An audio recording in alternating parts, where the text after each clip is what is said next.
Well, hi. Today is Tuesday, January 6, 2025. I'm Todd Studer, and this is Morning Coffee.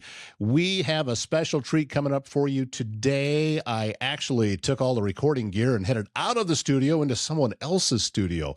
Believe it or not, there is another podcast studio in Council Bluffs. This is something that was designed by Joel Riven. He is the owner-operator of Anchor Inn Bait and Tackle in Council Bluffs, and also he has started a new podcast called the Bait Shop Podcast, and we're going to bring you an interview here today from his studio. It's a really cool place that he's built over there inside of Anchor Inn Bait and Tackle, and he has this podcast that I think you're going to really enjoy. Well, I'll tell you what, let's just let him tell you all about it. And Joel Riven, our guest today on Morning Coffee. Service Master Restore by Schmader knows it's hard to get back to normal when you've suffered serious property damage due to flooding, fire, smoke. A lot of times that leads to mold, and you might be left with all sorts of questions about how to get your home or business back to normal. That's why Service Master Restore is here. Cindy's going to restore your space, give you quality commercial and residential restoration services right here in Council Bluffs and the surrounding area. Get this phone number into your phone, 402-339-9911. Cindy will tell you she hopes you never have to call her, but if you do, it's good to have that phone number with you. Since 1870, Avila Bank has been providing Iowans with high-quality financial products and services to fit their needs. Whether you need a loan, starting a new business account, saving money for a trip, or maybe you're just looking to open a personal checking account, Avila's qualified bankers can help you with all of that and a lot more. Visit avila.bank to learn more. And Morning Coffee brought to you by Keith Jones, your Edward Jones financial advisor in Council Bluffs. Learn how he can help you reach your financial goals. Visit edwardjones.com for more. Edward Jones, member SIPC. We have actually come to someone else's studio to record today's show. This is Joel Riven, Anchor and Bait and Tackle, as the last time that we were talking was out front, but today what we're doing is inside a brand new podcast studio that you built. This is all right, man. You did a good job. Thank you. Thank you. What's it, walk me through your why behind putting this in. I had, from the beginning, I have an interest in talk radio and sports radio and just the podcast world and stuff like that. So I'd always had interest in it. And then I just saw such an opportunity in downtime, to where I can fill some downtime in between seasons, and I can bring fishing reports, different guests, and really interact with the fishing community on a whole different level versus just selling them bait and kicking them out the door. This is more of their service after the sale here. I follow up with customers and follow along on some of their fishing journeys, and it's pretty cool. You have already done a great job of growing your social media following. The social media content is tremendous. You're doing great guns on there. This gives you an opportunity to do things a little longer form and actually expand out some of the stuff you're already doing so well. Absolutely. And just building a relationship with my vendors across the country, and my different suppliers and different brand companies that also have a large social media following. You got Mad Cats, Catch the Fever, Ancient Mariner, all these different catfish brands that jumped on the scene in the past 5 years. As they've grown, we've grown with them. So now we're able to interact with different customers all over the country, not just locally. This is when I walked in here, the first thing I noticed was obviously the visual. Yeah. You've done a great job in decorating, but also you did a good job acoustically as well. I mean, it's it's quiet. You took the echo out. Yep. But at the same time, and here's the hard part when it comes to building one of these, this is not a dead room. This has life in it, that might sound like a little bit of a audio technical term, but it's not completely muffled, and it's not like a cave where there's just no sound anywhere. You want it to have a little bit of life, and you've accomplished that. I'm not sure if you set out to do that, but in the end result, I mean, I did. I played with it a little bit, and people laugh, as far as like clapping back here and like doing some test recordings and seeing the echo and seeing, where where the sound's at and the placement of the different panels. And then I don't know if you can see it on camera, but the ceiling was a full custom build that I basically wanted to build one big acoustic panel. So with the carpet, with the ceiling, it all just the sound in here definitely it turned out nice. So what are we going to see on this podcast? Because you're set up for videos. So Yep. what are we going to be seeing here? So I'm going to be bringing different guests on. We're going to have some celebrity guests, some local guests, just regular fishermen and fisherwomen, and just anglers. Um, uh, Different people from all walks of life coming in here and just talking. So a lot of people have asked me, what is the podcast about? And it's really hard to explain that, other than just saying people are going to have to watch it to find out. But there's just so much to it, as far as, I think everybody that fishes and hunts, they have a life, they have jobs, they face struggles, whether they be financial struggles, whether they be mental health, whether they, why, trying to get to the core, like, why do you fish? Mm-hmm. Some people fish purely for the sport of it. Some people fish for some people fish for um, stress relief after a long work week. Some guys like to get away from their wife and have a beer, and there's Yeah. different reasons. And so, like, when you get to you break down the psychology of fishing and what it's tied to and what drives other people to fish. There's certain types of people out there, and some are just looking to fill time in the weekend. Some people picked up the pole during COVID and hadn't fished since they were a kid and got back into it, and they're reloading their tackle supply, and they're relearning bodies of water. So you see people in different walks of life on different levels of their journey, and we play such a small role in that.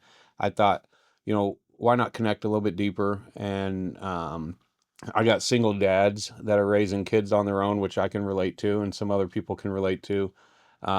They come in here, and then their son comes in here. I'm watching their son grow up in different generations of anglers, and seeing that fishing is the catalyst that brings them together. So it doesn't matter, political stance, race, religion. None of that matters when you're sitting on a riverbank with a pole with a buddy. I don't care who you voted for. If we're out if we're out catfishing, we can catfish, and it doesn't matter at the end of the day. So I thought, why not bring the essence of what fishing has to a room at the tackle shop where guys can just sit at the bait shop and talk about life. Well, that's what I'm hearing you say, is that, yeah, fishing might be the foundation for what it is that you're doing. But it, a lot of times when I sit down and I talk to somebody, kind of like today when we said, I didn't have any idea what we're going to talk about. Yep. We're going to find out Yep. as we go through the conversation. That's what I'm hearing you're saying too, that, yeah, we know that we have something in common. We know that we can always fall back on the fishing end of it, but that's just a starting point. It's not a finish line. Exactly. Yeah. Yep. So that's kind of cool. Well, and I'm glad you brought that up, because the finish line, the I want all the stories to have a redemption ending. I feel like everybody's got a redemption story, whether they know it or not. Whether or not they've thought, they thought they're counted out, in their field of work, or in a relationship, or just in life in general. And people have made comebacks that they don't even realize that it's a comeback. And you got to tap back into that power and that strength that you got from a loss, and when you came back from that. And some of us go through it more than others, and a lot of it's self-inflicted. And that's another thing I want to talk about on the show, is accountability. You can't fix your problems unless you take accountability for what got you there. You can sit there and try to fix something, but if you don't know the cause of it, it's going to happen again. Well, and go a little bit deeper into that, because now you're getting into topics that, another topic that I know a little bit about, Yeah. is that if taking accountability, of course, is a very, very important part of it, but you also have to know the source of where it happened and also understand that I'm the only one I've got control over. Yep. If there's somebody else involved with this and there's something else happening that in my mind might be creating it, I can't stop that. I Exactly. can only control myself. And that's it. That's where my responsibility has to end. Yep. 100%. So, yeah, turned it into a therapy session. Yeah. How about that? Well, and that's kind of where it's at, Yeah. because fishing is therapy. And, That's a good point. and I've had some critics, and I think critics are a good thing. I like my haters, I think, hate comes from hard work, Mhm. and sometimes people hate to see certain people win and make a comeback, because everybody, as much as everybody loves a good comeback story, they like the chaos too. So I've learned to tap into that, but to bring other people in here and share their stories of struggle and whether it's addiction or mental health, but the comeback story, the redemption, what helped you get through that, is what who we need to share that, because people don't understand um, what some people might be going through. And like I said, I've had critics that were like, "What are you running? What is this show about? Is it about fishing? Is it about this? Like, yeah, we need another fishing podcast, or we need another show about addiction, and nobody wants to hear you talk about your problems." And it's like, that's fine. Go turn on the radio and listen to some music then. But me Yeah. personally, I like to occupy my time with something that can educate me, that can build me up, that can help somebody else, and real raw content about life is what drives me. I listen to certain social media influencers that do give powerful motivational speeches, and I'm not your powerful motivational speech guy, yell at the camera and scream. And I'm more of, hey, I've been through this. I've seen some things. This is how I've made it out. I'm a 9-year recovering alcoholic. I'm struggling with other things, prescription pain meds I've been on for certain ailments that have turned into it's something where, like, I'd rather have a more uh, herbal, natural Hmm. remedy. But at this stage, it's tough. So anybody that's ever, had a prescription for Oxycontin or hydrocodone and then tried to stop taking them, if they've ever experienced that, it's not easy. So those are things that I want to bring awareness to, and try to help share my story and how I made it to where, I've made it out of some dark times. And myself, I'm religious, so I always give credit to God. God got me through a lot of dark times.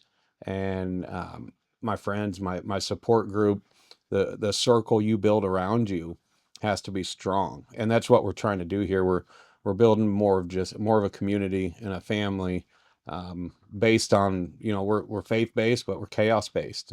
Everybody that I know that's been through some stuff and made it through it has came out with more character. So those are my kind of people.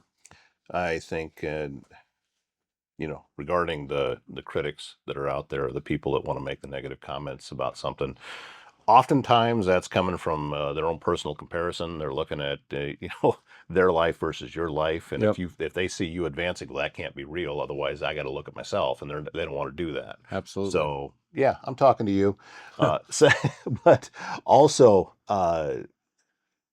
it's you got to talk about what it is that you know, and it's not about comparing your podcast to somebody else's. Well, I'm doing a fishing podcast. Is this better than this fishing podcast? No, I don't know. Right. I don't have any idea. Yeah. Why am I, who makes my living producing these kind of podcasts, why am I coming to somebody else's studio and sitting in there? Because this is not a comparison. Yeah. We all rise together. Absolutely. And just because someone listens to mine doesn't mean they're not going to listen to Joel Riven show. So that's not how it works. Well, you know, y- we're working together in this. and I listen to multiple podcasts. I listen to different social media influencers, and there's only so much time. I mean, I'm never going to have 8 hours of new footage every day for someone. So if someone's on a road trip, you're going to want to listen to multiple people. I highly recommend that people jump on and listen to the Bait Shop podcast. But when that segment's over, jump on over to Local Roots and check out, one of Todd's, some of Todd's work. And then there's going to be somebody new on the scene. Check out a new podcast. That's how they grow, is by, opening up your horizon, checking out a new podcast and being like, dang, I kind of like that one. So I recommend everybody to branch out and support others. There's a bait shop right down the road called Wood Sporting Goods, and I tell people about it all the time. There's people that have never heard of it. They don't, hadn't done a lot of social media stuff in the past. So I gladly will share the competition. I think competition's healthy, and it helps us grow. I agree with you completely. All right, Bait Shop Podcast. How do people find it? We're going to be live on our Facebook, and then YouTube. There'll be a YouTube link, and then Spotify. So you're actually going to do a live show. Yep. Okay. Yep. So it'll be live. We're going to do some recorded footage, but we're also going to do. I want to be interactive. So we're going to mix it up a little bit, and we're going to drop interviews that are pre-recorded, and then after that we'll go live. So January 14th, we'll be dropping the interview I did with Bubba Sparks in the shop before I even built the studio, and then we'll have an hour live following the interview. Yep, there you go. And this is someone else creating great content. Southwest Iowa, headquartered in Council Bluffs. Yep. But I know that you know a lot about Southwest Iowa and about all the different bodies of water, whether it be a river or a farm pond or a lake or whatever the case may be. Yes, sir. You got the information in here because you got people coming in here and talking all the time. It's You're a right. great concept. There's great conversations that happen in the bait shop. There's great conversations that happen in a coffee shop. These are the types of things that, hey, we can start to capture the essence of what it is that is happening here. It's a great idea. Yeah, It thank really is a great idea. No, I and appreciate it. Not, of course, there's going to be fishing attached to it, but it's not just going to be about that. So I'm a fan, and I haven't watched it yet. Yep. So I'm looking forward to seeing some of the content that you put out there, and grateful to have you in the podcast community. Glad that you're part of it. Likewise, Todd. I've learned, like I said, I reached out to you after seeing, just short about the record catfish, and then started watching some of the videos, reached out, and networking, and instead of saying, man, look at that guy got a podcast going, he's got viewers. I'm like, well, let's reach out and just let's chat, pick each other's brain. That's how it works. He's Joel Riven. It's Anchor in Bait and Tackle, and it's the Bait Shop Podcast coming very, very soon. Just follow you on Facebook. Would be the fastest way you can watch it live, and yes, sir. Catch it on the YouTube channel as well. Yep. All right. Hey, grateful. Thank you so much for your time. Thanks, Todd. I'm looking forward to that podcast launching. We'll let you know when it does. And you can check out Joel and his guests as well. And please support these local media coming up with new podcasts. We need to support each other, and I hope that you'll listen and watch Joel's as well. As the new year has begun, the Acres in Council Bluffs is ready to help couples and organizations plan unforgettable celebrations. They're set on 13 beautiful acres. The Acres offers a flexible, stress-free venue with no hidden fees and full freedom to choose your own vendors. From weddings and receptions, corporate gatherings, milestone events, the space comfortably hosts up to 200 guests with everything needed for a seamless experience. Start the year by securing the perfect setting for your next event. Learn more and schedule a tour at theacresvenue.com. Bloomworks Floral has been bringing beauty to Council Bluffs for years with fresh floral arrangements for every moment worth celebrating. They specialize in creative wedding designs, stunning sympathy flowers, thoughtful gift bouquets, prom accessories, and even local delivery across Southwest Iowa and the Omaha area. Whether you want blooms for a special event or just to brighten someone's day, Bloomworks Floral combines local charm with expert craftsmanship. Visit ebloomworks.com to explore their galleries, subscription packages, and same-day delivery options. Make life's moments more beautiful with Bloomworks Floral. And after a 2-year renovation, this space where we're sitting right now, a true downtown Council Bluffs landmark, is open once again. The Park Building has been fully refreshed with new finishes, updated HVAC, a lot of modern amenities, and it has kept the historic charm that makes this building so special. Office spaces are available. There is a single one-room office that starts at just $450 a month and full floor suites at $15 per square foot. Tenants will also enjoy a shared conference space, guest Wi-Fi, flexible 12-month leases, and a location that puts you right in the heart of Council Bluffs. The Park Building is open and ready for your business. Thanks again, Joel Riven of Anchor Inn Bait and Tackle, for being our guest today on the show. We have a lot still coming up this week, and we hope you join us. My name's Todd Studer. We'll see you back here tomorrow morning.